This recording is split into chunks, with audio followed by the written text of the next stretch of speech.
Hi everybody, Tim Dwyer here. How you doing? Well, just want to have a quick chat with you today, and I am pretty ticked off. Today is the 4th of September 2020.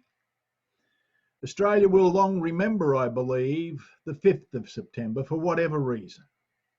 Remember the 5th of September. What a shame. And all this has come about because of lies, deception, and the vacuum of morals and leadership in this nation at the highest level. Unbelievable. I never thought I would live to see this day, but here we go. In actual fact, the people that have actually died of COVID-19 in the United States is less than 10,000. Using the same modelling that the CDC have now tested and come up with all those results, not the hundreds of thousands, 10,000. Here in Australia, if we were to use the same calculation, we would find that it would be about 36 to 39 people that have died in Australia. And we've destroyed the economy, we've destroyed the emotional strength of our youth, we've wiped out billions and billions of dollars of our economy. And 2 years ago, in 2018, 1,186 people died of the common flu, and the Prime Minister didn't shit himself. The Victorian Premier didn't turn the place into a lockdown state, a Nazi-run communist state. There is no legitimate parliament sitting in this country at this time.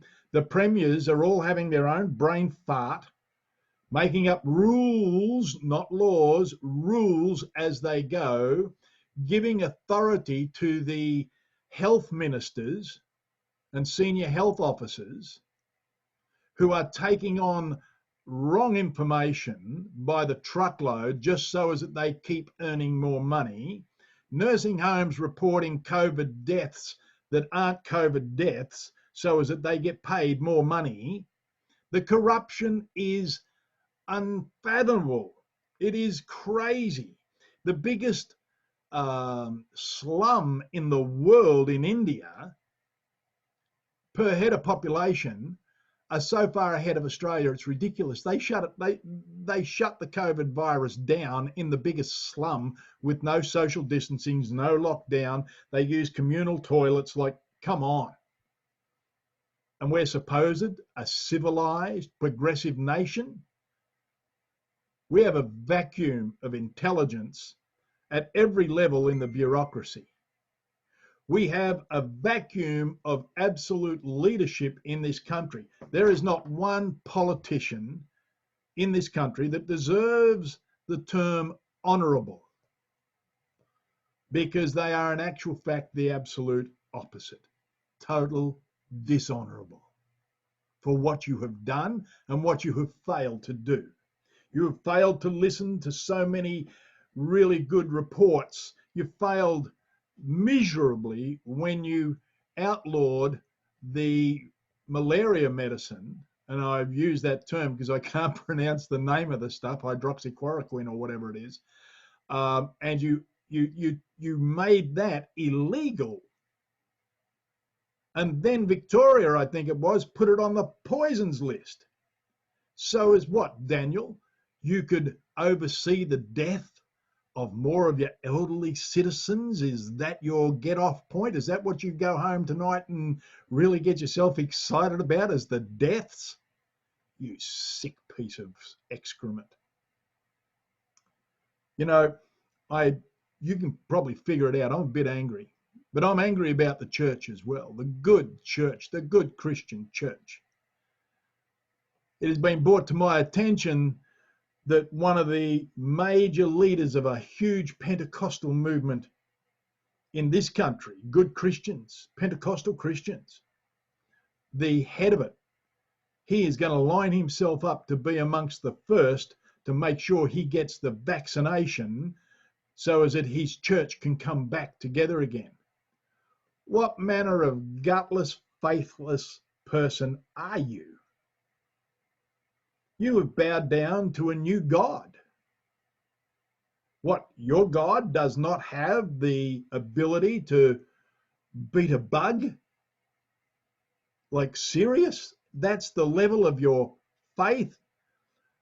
And you keep teaching your people to obey authority.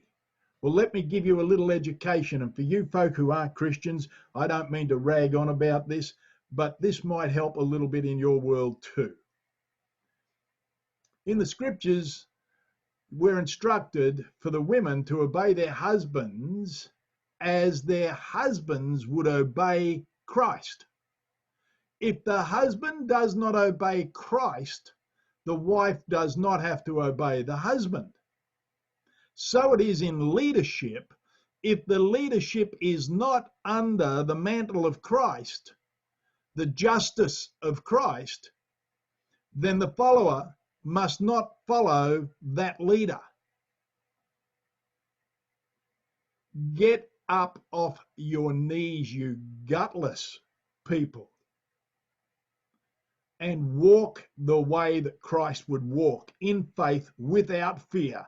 There is no fear where there is faith. You can have one or you can have the other. You can't have both. You are either in faith or you are in fear. Ladies and gentlemen, we do not have a legitimate government in this country. We do not have a leader in this country. Here's an interesting thing for all you people getting fined in Victoria. You've got to understand that the courts in every state of this country are now owned by major financial corporations, Citibank, CBSC, all these guys. They actually own the court. So you're not going into a court of justice, you're going into a court of commerce, just so as you know, right? And there's a lot of little things out there, like, you know, a few years ago, the ATO wrote me and told me that the ATO is not a legal entity. It cannot sue nor it be sued. There's lots of things you don't know that perhaps you should start to question. And when it comes time to do the polling thing and vote, I would suggest we just blackball the whole bloody lot of them, because there is not one honourable member in Parliament, opposition or sitting. They are not honourable. We have not heard one word from opposition. We have not heard anything in form of leadership. When a country's in time of crisis, it needs leadership. It does not need power hungry, money hungry premiers having brain farts, making shit up on the run. Wake up. Remember the 5th of September. I grew up around Ballarat, and as kids, we learned a lot about the Eureka Stockade and how the government had pushed the people too far, pushed the miners, the diggers too far. Eureka Stockade was the only rebellion this country's ever seen so far. Ladies and gentlemen, stay safe. Have faith, have no fear. There is nothing to fear, yet fear itself. And the government and the media just want to keep pouring it on you. Stop. Turn the damn TV off, turn the radio off, jam it up. We are not fearful people. We are proud people. We have a history. Don't forget your history. I'll see you on the other side of the 5th of September.